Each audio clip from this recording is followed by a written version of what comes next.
الساعة 4 بعد منتصف الليل. بيشاور رجل في آخر التلاتينات من عمره التاكسي. التاكسي بيقف على بعد 5 متر منه. بيتجه الراجل للتاكسي وبيفتح الباب الأمامي جنب السائق ويبتسم ابتسامة خفيفة.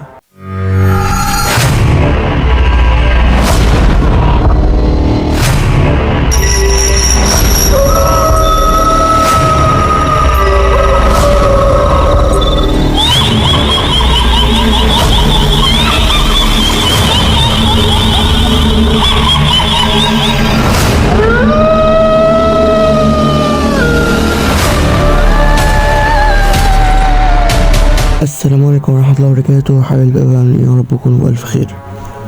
أنا محمد حسام ودي قناتي قناة مرة الرعب. النهاردة معانا قصة جديدة بعنوان الطريق إلى الجحيم. بس قبل ما نبدأ متنساش تشترك في القناة وتفعل الجرس عشان يوصلك أي فيديو جديد. يلا بينا نبدأ. يلا بينا. معلش هستأذن حضرتك بس تعقم ايدك علبة المعقم قدام حضرتك. سامحنا أنا بعمل كده مع الركاب كلهم وده شيء ما يزعجكش. أوي أكيد ده شيء لطيف منك.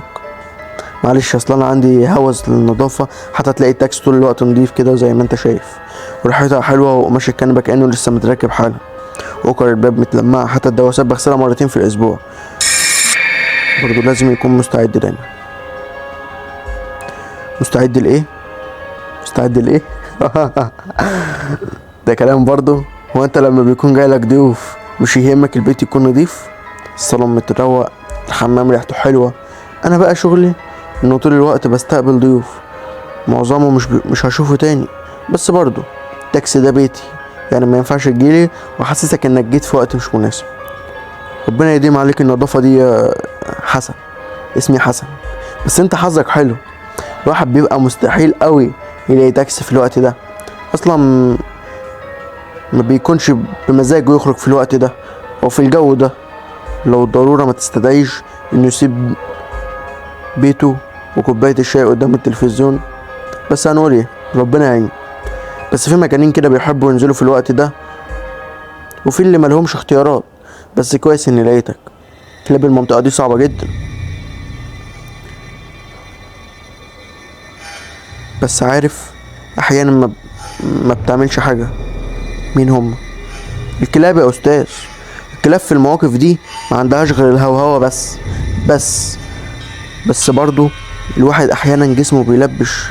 ما هو مهما كانت الكترة برضو بتغلب الشجاعة، ومهما كنت عارف انهم مش هيعملوا حاجة هتخاف.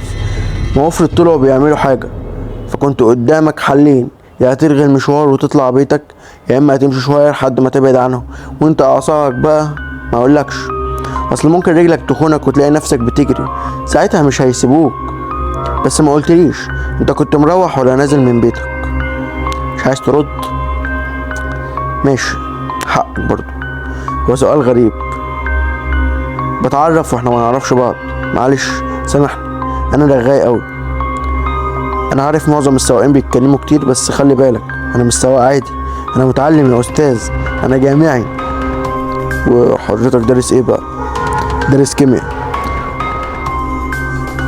ومش هتصدق انا ماجستير. كنت ناوي اكمل واخد الطريق لاخره، بس لقيتها مش مستاهله ومش جايبه همها. ما هو برضو مش هيبقى دكتور جامعه وكل الشركات الكبيره ماليش فيها سكه، بس بيني وبينك كده ما سبتش الكيمياء بصراحه، ما قدرتش يعني. بس بصراحه انا بحب السواقه، راحتي النفسيه مش بلاقيها غير لما اطلع ساعتين بالليل كده في التاكسي، وهو برضو اجيب قرشين. نظراتك بتقول انك مش مصدقني. طب بذمتك ده كلام سواق تاكسي عادي؟ مش قصدي حاجه، دول زملائي، بس انت فاهم قصدي. بص يمينه في الشارع وبعد كده كمل كلامه. اهو بص، كتيب الكلاب هي مستنيه في نص الشارع، هيطلع الالفا بتاعهم دلوقتي يجري ورا العربيه، والباقي هيجري وراه. وفي ركاب بقى بتترعب من الموضوع ده، مع انهم مستحيل يعملوا لنا حاجه. استنى اوريك حاجه. اول ما يجري ورانا الكلب الكبير ده هوقف العربيه ونشوف هيعمل ايه.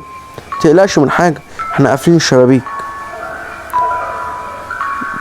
بيجري الكلب على سيارة التاكس، وبعد كده بيقف فجأة ويبص برعب، وهو يصدر صوت الهلع ويتراجع للخلف على ضحكات سائق التاكسي الغريبة. شفت بصلنا برعب ازاي وطلع يجري مع ان محدش فينا لمسه. بص السائق للراكب بنظرة متعجبة، بس مش شايف ان رد فعله غريب. يعني العادي انه ينبح علينا، بس الكلاب دي اول ما قرب من العربية خاف، كأنه توقع اني هنزل واضربه. او حضرتك ليك هيبة، فناس بتقول ان الكلاب بتشم ريحة الخوف، بس ده مش كلام حقيقي. الخوف ملوش ريحة، بس انا ما بخافش، لاني لو خفت بسبب كل حاجة بشوفها بالليل مش هخلص. وانت بتشوف ايه بالليل؟ ياه، بصراحة ما كنتش ناوي احكي لك، بس احكي لك مع انك سألت مجاملة. بس سألت بصوت واطي جدا لدرجة اني مش عارف انت سألت اصلا ولا لا. انا حذرتك لما ركبت اني رغاي شوية. بصراحة بقى انا ماليش صحاب كتير، فبعتبر الزباين هم صحابي اللي هشوفهم مرة ومش هنتقابل تاني. وطبعا حقك ما تصدقش في الاول. ليه في الاول؟ عشان في الاخر هتصدقني لما اخلص القصة. مش هتعرف ما تصدقش. اسمع يا سيدي. وبدأ السواق يحكي حكايته.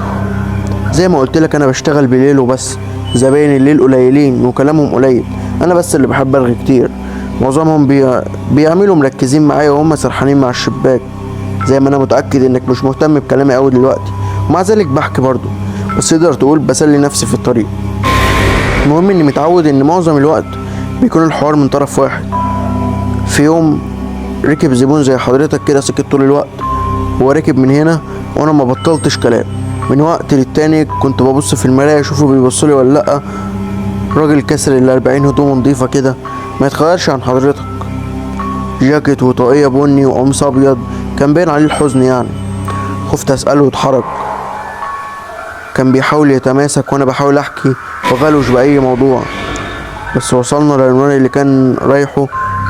انا سمعته بيتكلم مرتين بس، مرة هو بيقول لي العنوان ومرة هو بيقول لي هنا.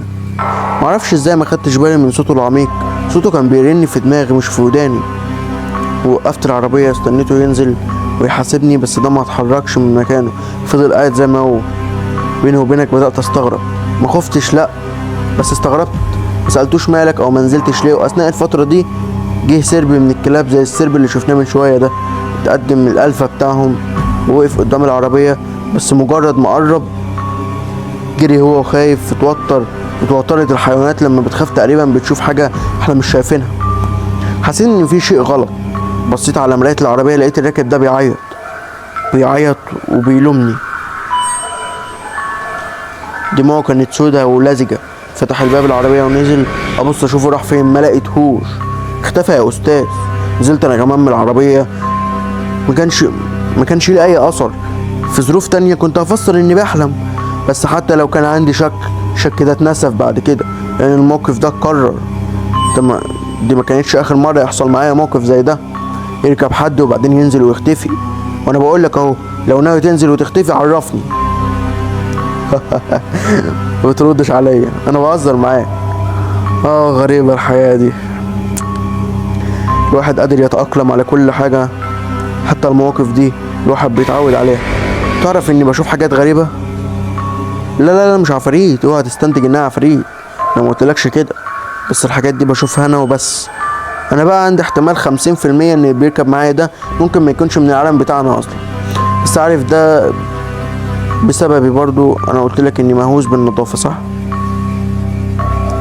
قلتلك لما انت عقمت ايدك.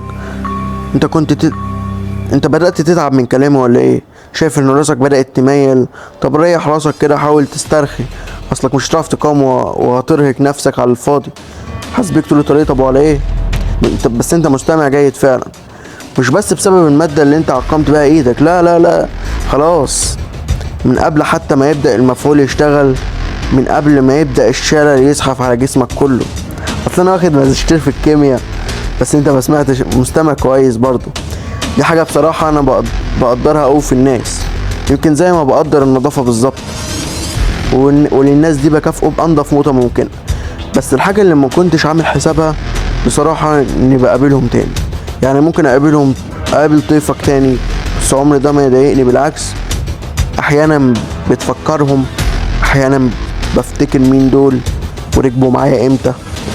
انت خايف ليه؟ ما تبصش بخوف كده. ايوه سيب نفسك خالص، المادة دي مش هتموتك ولا حاجة. انا راجل كيميائي وعارف كويس انا بعمل ايه. مفعولها بيروح بعد 6 ساعات. لو سبتك في الشارع زي ما بعمل احيانا هتقضي كام ساعة مرعبة وانت مرمي على الرصيف، واعي وصاحي وبتتنفس بس عضلاتك كلها مش قادر تتحرك، مش قادر حتى تصرخ.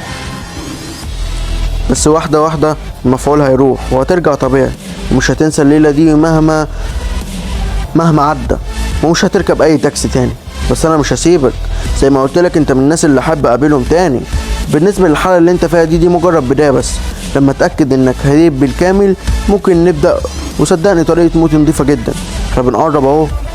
في المكان دي مساحة كبيرة قوي زي ما تقول خرابة كده عملاقة بره المدينة كلها، بيتحرق فيها الحاجات، ممكن تحرق فيها اي حاجة بدون ما حد يحس او يشك حتى.